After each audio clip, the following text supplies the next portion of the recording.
Hi friends, आज हम जिस ग्रामर के बारे में डिस्कस करने वाले हैं वो बेसिक लेवल से लेकर ग्रेजुएशन लेवल तक काफ़ी इंपॉर्टेंट है और वो है प्रीपोजिशन। जी हाँ दोस्तों, बेसिक लेवल से लेकर ग्रेजुएशन लेवल तक और कॉम्पिटिटिव एग्जाम में भी इसके बारे में कई सारे क्वेश्चंस पूछे जाते हैं। इसके बारे में स्टूडेंट के मन में भी डाउट रहता है। तो आइए आज इस वीडियो में हम उस डाउट को क्लियर करते हैं। लेकिन इससे पहले अगर आपने इस चैनल को सब्सक्राइब नहीं किया है तो नीचे दी गई सब्सक्राइब बटन पर क्लिक कीजिए और साथ ही में बेल वाला बटन दबाएं ताकि आपको इस चैनल के लेटेस्ट अपडेट मिल सके। दोस्तों, प्रीपोजिशन का वर्क काफ़ी इंपॉर्टेंट है। इसका फर्स्ट वर्क है प्रीपोजिशन नाउन को सेंटेंस से जोड़ने का काम करता है। आइए मैं विस्तार से बताता हूँ इसको। For example, the bird flies, ये सेंटेंस पूरा सेंस कंप्लीट नहीं कर रहा है। इस सेंस को कंप्लीट करने के लिए आप ऐसा सवाल पूछिए, बर्ड कहाँ पे उड़ता है? तो आप कहेंगे स्काई में, यानी आसमान में। सो स्काई ये नाउन हुआ है और इस नाउन को भी इस सेंटेंस से जोड़ना है। The bird flies the sky, ऐसे तो नहीं जोड़ सकते। इसके लिए हमें प्रीपोजिशन की जरूरत होती है। जैसे कि the bird flies in the sky, in ये प्रीपोजिशन हुआ है और वही काम ये करता है। प्रीपोजिशन नाउन को जोड़ने का काम करता है और सेंटेंस का सेंस कंप्लीट भी करता है। जैसे कि देखिए, बर्ड फ्लाइज, इससे ज़्यादा meaningful the bird flies in the sky, ये ज़्यादा मीनिंगफुल है। इसका दूसरा भी वर्क है दोस्तों। जैसे कि प्रीपोजिशन सेंटेंस का मीनिंग स्लाइटली चेंज करता है। आइए मैं इसे एक एग्जाम्पल से क्लियर करता हूँ। The cat jumps on the table, दूसरा सेंटेंस है the cat jumps over the table. इन दोनों सेंटेंस में हमने ऑन और ओवर ये दो प्रीपोजिशन का यूज़ किया है। अभी देखते हैं सेंटेंस का meaning. The cat jumps on the table, यानी कैट टेबल पे जंप कर रही है। दूसरा सेंटेंस में देखिए, the cat jumps over the table, cat table के ऊपर से जंप कर रही है। इन दोनों सेंटेंस में क्रिया सरी की है, मतलब कैट जंप करेगी मतलब करेगी, लेकिन यहाँ पे प्लेस डिफरेंट है। फर्स्ट सेंटेंस में ये टेबल पे जंप कर रही है तो सेकंड सेंटेंस में वो टेबल के ऊपर से जंप कर रही है। तो ये होता है कि प्रीपोजिशन सेंटेंस का मीनिंग स्लाइटली चेंज करता है। दोस्तों, आपके मन में कई सारे सवाल उठ रहे होंगे। प्रीपोजिशन कितने सारे हैं? प्रीपोजिशन कैसे यूज़ करते हैं? प्रीपोजिशन का कैसे स्टडी करना है? और एग्जाम में अगर पूछा जाए तो कैसे फेस करना है? ऐसे कई सारे सवाल आपके मन में उठ रहे होंगे और आज हम वही क्लियर करेंगे। इस वीडियो को पूरा देखें दोस्तों, क्योंकि अगर आपको इस पर कोई भी क्वेश्चन पूछे किसी भी एग्जाम में तो आप फटाक से इसके आंसर दे सकोगे। आप कहेंगे प्रीपोजिशन तो बहुत सारे हैं और इनके कई छोटे छोटे रूल्स एंड रेगुलेशंस है, इनको कैसे याद किया जाए?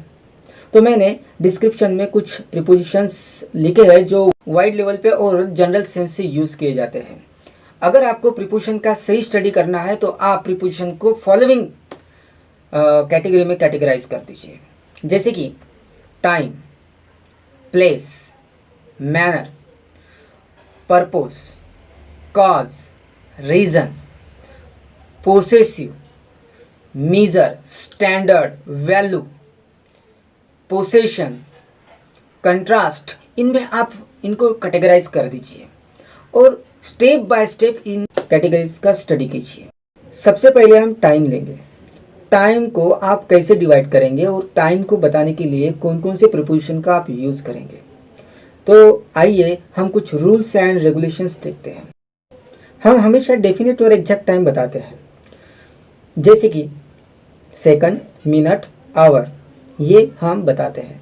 तो इनको डिनोट करने के लिए हमें एट इस प्रीपोजिशन का यूज़ करना है।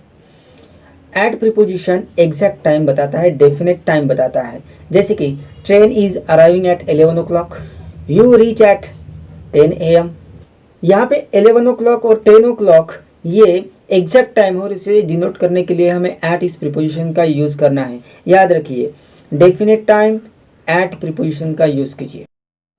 नेक्स्ट है दोस्तों, हम दिन के 4 पार्ट करते हैं, उसे पार्ट्स ऑफ डेज कहते हैं। पार्ट्स ऑफ द डे को बताने के लिए हमें इन और एट इस प्रीपोजिशन का यूज़ करना है। जैसे कि मॉर्निंग, आफ्टरनून, इवनिंग और नाइट, ये दिन के 4 पार्ट्स हो गए। इनमें से मॉर्निंग आफ्टरनून और इवनिंग, ये 3 पार्ट्स बताने के लिए हमें इन का यूज करना है। जैसे कि I go to school in the morning, I work in the afternoon, I always play in the evening. तो इन तीनों सेंटेंस में देखिए मॉर्निंग, आफ्टरनून और इवनिंग, इन तीनों को डिनोट करने के लिए हमने इन का यूज़ किया है। But I sleep at night, he called me at night, ऐसे सारे सेंटेंस जो नाइट से जुड़े होते हैं वो नाइट डिनोट करने के लिए हमें एट का यूज़ करना पड़ता है। Next, week, month, season, year, ये सारे डिनोट करने के लिए हमें इन का यूज़ करना है, याद रखिए। जैसे कि 12 महीने होते हैं, जनवरी टू दिसंबर।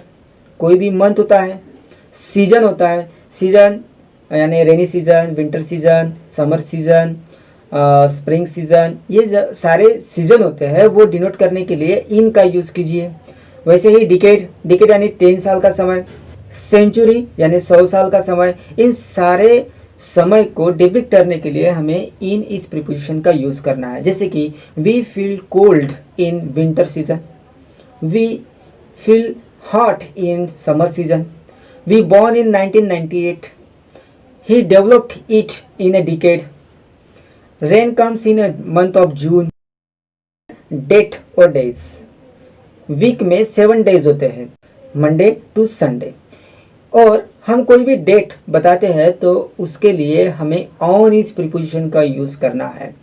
जैसे कि the meeting is held on Monday, यहाँ पे हमने ऑन इस प्रीपोजिशन को यूज़ किया है मंडे डिनोट करने के लिए। ही विल रिटायर ऑन 3/4/2020, यानी हमने डेट बताने के लिए भी क्या इस्तेमाल किया है, ऑन इस्तेमाल किया है। तो याद रखिए डेट और डेज ये बताने के लिए ऑन इस प्रीपोजिशन का यूज़ कीजिए। उम्मीद है ये जो मेजर रूल्स एंड रेगुलेशंस है प्रीपोजिशन ऑफ टाइम बताने के लिए ये आपको समझ में आ गए होंगे। कुछ प्रीपोजिशंस सिचुएशन और कंडीशंस के अनुसार भी यूज करना होता है, जैसे कि पीरियड ऑफ टाइम और पॉइंट ऑफ टाइम। ये डिनोट करने के लिए हमें फॉर और सिंस का यूज़ करना है। पास्ट में हम कुछ कार्य करते हैं और वो हमें याद नहीं रहता है, सिर्फ पीरियड ऑफ टाइम याद रहता है। जैसे कि मैंने 2 साल में 12वीं कंप्लीट की, मैंने 3 साल में ग्रेजुएशन कंप्लीट किया। सो ये जो पीरियड होता है वही याद रहता है, तो इसे कहते हैं period of time. Generally period of time और पॉइंट ऑफ टाइम, ये जो दोनों टाइम्स होते हैं, समय होते हैं, वो कंडीशन होती है, वो फॉर और सिंस से ही डिनोट किया जाता है। For example, I have been working here for 5 years। देखिए वो गए 5 साल से काम करता आ रहा है, 5 साल उसे याद है, लेकिन पॉइंट ऑफ टाइम याद नहीं। कुछ कुछ समय पॉइंट ऑफ टाइम याद रहता है। जैसे कि I have been playing cricket since 1994। उसको ईयर पता है कि नहीं, मैं पास्ट में 1994 से क्रिकेट खेलते आ रहा हूँ, लेकिन उसको ये पता नहीं है कि वो कितने साल हो गए हैं वो क्रिकेट खेल रहा है। तो ये होता है पीरियड ऑफ टाइम और point of time. Next condition मैं आपको बताता हूँ। जैसे कि आप बॉस हैं और आपने अपने अंडर ऑफिसर को कुछ समय दिया है, नहीं आपको ये काम इतने ही समय में कंप्लीट करना है, तो आप कैसे करेंगे, कैसे बताएंगे? You complete your work by 2 days, यानी इसका मीनिंग हुआ कि मैं इससे ज़्यादा आपको समय नहीं दे सकता, आपको उसी वक्त में वो काम कंप्लीट करना है, ऐसे इसका मीनिंग होता है। नेक्स्ट जो प्रीपोजिशन है वो ड्यूरिंग, इसका मतलब होता है दौरान या किसी अवधि में। आपको कोई वर्क करना है तो वो किसी अवधि में या कालावधि में ही कंप्लीट करना होता है। I complete MSc in summer vacation, he took care of his wife during pregnancy. So इसका अर्थ है ड्यूरिंग किसी कालावधि में ही यूज़ किया जाता है। नेक्स्ट जो प्रीपोजिशन के बारे में हम डिस्कस करेंगे वो है बिटवीन। बिटवीन यानी 2 टाइम्स के अंदर, 2 टाइम के बीच में। I stayed here between 2019 to 2020, यानी 2 काल के बीच का time. I watched movie between 12 PM to 3 PM। Preposition of time में बियॉन्ड का भी यूज किया जाता है।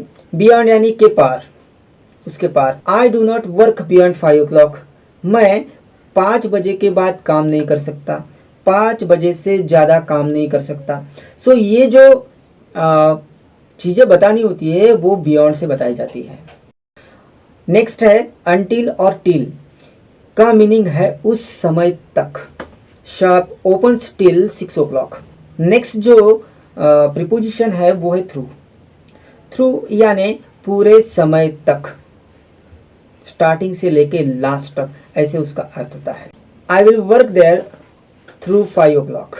मैं पूरे 5 बजे तक काम करूँगा। अबाउट का भी यूज़ टाइम दर्शाने के लिए किया जाता है। इसका मीनिंग होता है लगभग, के आसपास।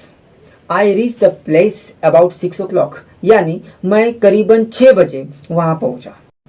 उम्मीद है ये वीडियो आपको पसंद आया होगा।